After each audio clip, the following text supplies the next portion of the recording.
জনগণ সবাই শোনো দিয়া মন, আমি এসেছি এই হাট মাতাতে। ক্রেতা ভাইদের বলছি হাই, সাবধানে দেখো তাই, হেভি ঝটকা আছে আমার লাঠিতে।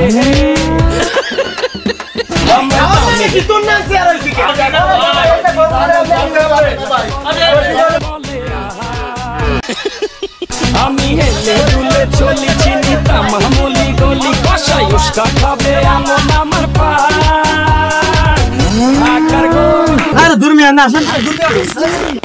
ইমাম সাহেব, কুরবানি তো চলে আইছে, আমি তো কুরবানি দিতে চাই।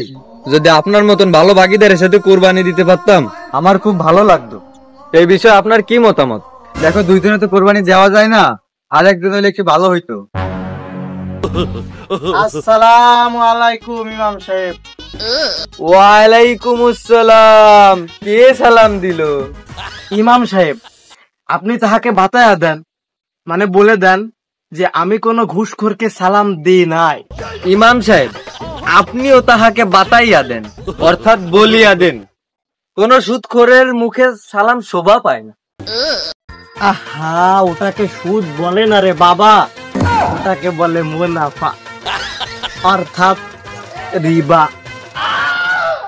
ও, ওকে মুনাফা বলে? শালা সুদখোর। ও হুজুর, আমার মনে হয় ও আমাকে অপমান করতে চাইতাছে। তার মানে শালা এখনো অপমান হয়নি। আরে বাবা, তুমি এমনি ফালতু ফেসাল বাড়াইও না। আমি ইমাম সাহেবের সাথে কথা কইতাছি কুরবানি লইয়া। 2 জন হইছে, আর একজন লাগবো বাগে। ও হুজুর, আমিও কিন্তু নিয়ত করেছি এবছর কোরবানি দিব। তোমারে নিয়ে যাবে না, তোমার টাকা হালাল না। ও মানে আমার টাকা হারাম, তোমার টাকা হালাল। শালার ঘুষখোর। ও, তার মানে আমার টাকা হারাম বলতে চাচ্ছ? তুমি যে মানুষের টাকা মারি রাখাও, ওইটা হালাল, তাই না? এ বেটা, তোর কি মরে সুদখোর মনে হয়? আমি কারোদের টাহা মায় রাখে না তো, ওই মানসিরে টাহা দি, তাই মানসি আমার খুশি হয়ে কিছু হাদিয়া দে। ও, তোমারে মানসি হাদিয়া দে, তাই না? ওটা হাদিয়া নাকি তো মুই বুঝছি। আপনার খাবেন, আমি আপনার সাথে কোরবানি দিব না। আপনার টাকা হালাল না, আপনারা দুজন থাকেন, আমি গেলাম।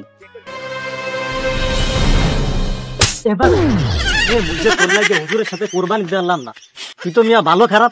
তুই, আমি হুজুরে নিতে চাইছিলাম, হালাল টাকা দিয়ে কোরবানি দিচ্ছি, তার মধ্যে তুই নাক গলাও। হ্যাঁ, এই তোর তা হালাল, তাই না?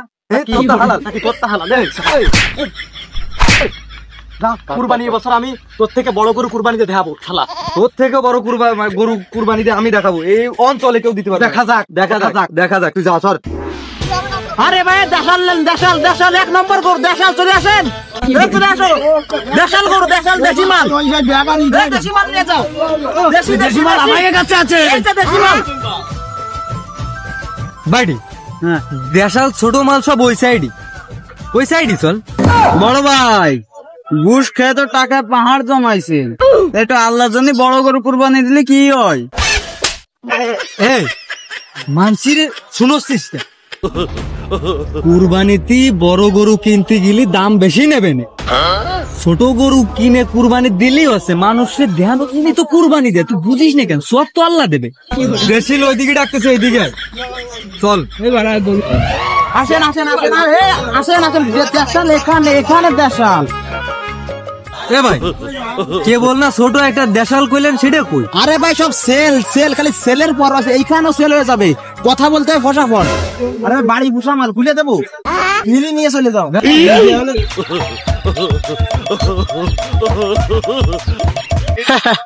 খিদা আটে আছে। ওই ঘুষ খা টাকা দিয়ে কিন্তু গরু কুরবানি হয় না। আরে ছোট গরুর দ্বারা কি আসতেছি দেখলাম, ফিস ফিস আসতেছি ওর সাথে। আমরা সব থেকে বড় বড় গরু কুরবানি দেখে আসলাম নাকি? হ্যাঁ, না আর তো সহ্য করা গেল না। গরু এইটা না রে মিয়া, এইটা দেখিলাম বিষয় না। ছোট মানুষ, ছোটই দারুন। ছোট মানুষ কাকে বলে? সব থেকে বাজার সব থেকে বড় গরু নেবো আমি। আরে ভাই, গরু ইটাও আমার, সমস্যা। দাম দর বলেন, আমি গরু খুলে দিয়ে দিই। কাকা, মাল তোমার কাছে 8টা মাল, এ মাল যেন নিতে না পারে। দাম যত দা বাড়াই, এই মাল কিন্তু আমরাই নিয়ে যাবো। আরে তো দেখছিস বলো ভাই, ওই সুদ খাজানা গরু ওখান না নিতে পারে, গরু কিন্তু ওখান আমরাই নেব। ভাই ভাই কি হয়েছে ভাই দাম কম। ভাই গরু আসলে নিবেন কিটা? আমি। দুজন কি একসাথে নাকি দুজন আলাদা? ভাই আমরা দুজন একসাথে না, আর ওই ঘুষ করে সাথে আমি কুরবানি দেবো। হ্যাঁ, দুজন একসাথে মানে সুদ খাওয়া টাকা দিয়ে কুরবানি হয় আর তার সাথে ভাগে? কি বলেন? এই এনে ভাও পাতা লিস না। এ ভাই এদিকে আসেন। এ ভাই, আগে কিটা আইছে? আমি আইছি না। এদিকে আসেন, এদিকে আসেন, এদিকে আসেন। দূর ভাই টাকা কত লাগবে? আমি এদিকে আসেন। টাক্কার গরম দাসি। এ ভাই, আগে আমি আইছি, এদিকে আসেন। এদিকে আসেন। এ ভাই, এদিকে আসেন। আর দূর ও কি? আরে ভাই আপনার টাকা দেবো আমি এদিকে আসেন। এ ভাই, এদিকে আসেন, এদিকে আসেন। এদিকে আসেন। আরে দূর মিয়া না আসেন।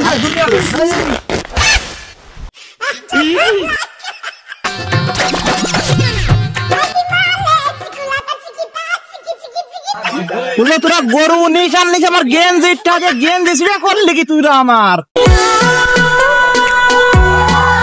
আল্লাহ তুমি করো একটু মেহেরবানি, কবুল করো আমার কুরবানি, কবুল করো আমার কুরবানি, আল্লাহ তুমি করো একটু মেহেরবানি, কবুল করো। এই কত নেছে? আরে 30 আরে হয় 30,000। আরে 30,000 সারাদিন রাইট দাও। 30,000 মানে? এই ওই ছেলে পেলে বাড়ায় রেছি 10,000 দে, তা খুশ নি ছেলে পে লোকজন দেখছে। ওরপর এই গরুর দাম হলো 30,000। আরে লোকজন দাম আর যেতে 10 গেছে, ওরপর 40। এবার সরান দিন। আমি যে এলাকায় প্রথম সবচেয়ে বড় গরু কুরবানি দিচ্ছি, আমার একটা সম্মানের একটা দাম আছে না, 1 লাখ। সম্মানের দাম 1 লাখ। মোটমাট হলো কাকা সম্মান দাম 1 লাখ, আর এই গেম মানে সব মিলে 1,40,000। এবার সরো মাহুরার আমি তো ঠিকঠাক কইছি। ওই যা হয়েছে একবারে কয়, একবারে 1,40,000 ক। ওই মানে 3 গরু মিলে 1,40,000। বালের এক বাছুর কেনা হচ্ছে 1,40,000, তাও আইডিয়া না, তারপর বক না করো দূর। খালি 1,56,000 হলো। হ্যাঁ 1,56,000। কি রে, ইদির আনো মেলা দিন চিল্লে পাল্লা হচ্ছে কেন? চিল্লে পাল্লার ঠেলায় গড়েও থাকা যাচ্ছে না। 4 দিন দেই কি আইছে? ওই বড় ভাই বোঝেন না, ওই ঈদের সময় ছেলেবেলারা একটু চিল্লে পাল্লা আর একটু মজা মস্তি করে। ওই তাই এইভাবে থামাতে হবে। চল, ঘরের লোক থাকা যাচ্ছে না।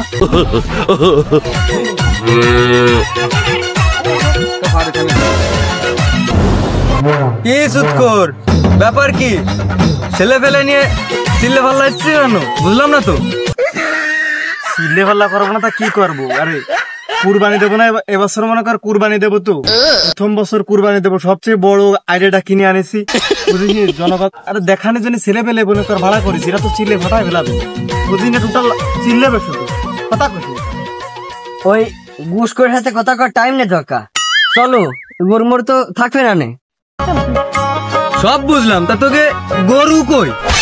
হ্যাঁ জাতি পথে বাধা, ঘুষ খা চোখ দিয়ে আল্লাহর রহমাতের আমরা তো কুরবানিটা দিচ্ছি, এই আল্লাহর রহমাতের এই গরু দেখা যায় না তো, মনে কর ঘুষ খায়, ঘুষই তোকে চোখ অন্ধ করে রাখছে, তুই গরু দেখতে পাচ্ছিস না? এদিকে তাকাই দেখি। এই দুধ খা বকনা নিয়ে কোয়ানে যাচ্ছে? দুধ খা বাছুর দিয়ে কুরবানি হবে? তোর যে কুরবানি হবে না, আমি গ্যারান্টি দিয়ে দিলাম। হেই, তুই গ্যারান্টি দে আর কেটা? আমার কুরবানি, আমি কুরবানি দিচ্ছি মনে কর মানব না না আল্লাহর জন্য। তুই যা। কি আমাদের তো বেশি দূরে নেই, ছোট গরু কুরবানি দিচ্ছে, ও কুরবানি হবে না? দেই যাই, ঠিক একটু বুঝোই দিয়ে আসছি। তোমরা থামো। তোমরা যা করতেছো এগুলোর আসলে কোরবানি বলে না, এগুলোর বলে লোক দেখানো কোরবানি। কোরবানি মানে আল্লাহর জন্য ত্যাগ স্বীকার। কোরবানি শুধু আল্লাহর সন্তুষ্টির জন্য দিতে হয়, লোক দেখানো কোরবানি দিলে সে কোরবানি হয় না। এই যে আপনারা যা করতেছেন, এই যে বড় গরু ছোট গরু, এগুলো তো আসলে ঠিক না। এই গরুর গোশ রক্ত চামড়া তো আল্লাহর কাছে যায় না, যা আসলে খাস নিয়ত। তাহলে আপনারা তো বুঝতে পারছেন আসলে আপনাদের কারোরই কোরবানি হচ্ছে না। ইমাম সাহেব ঠিকই বলেছেন। ইমাম সাহেব ঠিকই বলেছে, আমাদের যে সুদ ঘুষির টাকা এগুলো দিয়ে আসলে কুরবানি হবে না। ইমাম সাহেব, আমরা আপনার কথা বুঝতে পেরেছি যথাযথ। আমরা আজকেতে ভালো হয়ে যাবো ইনশাল্লাহ। আর আমরা দুইজন হালাল পথে ইনকাম করে হালাল টাকা দিয়ে কুরবানি দেওয়ার চেষ্টা করবো ইনশাল্লাহ। ঠিকই বলেছো, আমরা যেসব করি হালাল টাকা ইনকাম তো করি না, আমরা সুদ ঘুষ খাই। ইমাম সাহেব, আমরা চেষ্টা করব এবারটা থেকে আমরা যাতে হালাল টাকা ইনকাম করে আমরা এবারটা মিলেঝিলেই কুরবানি দেবো।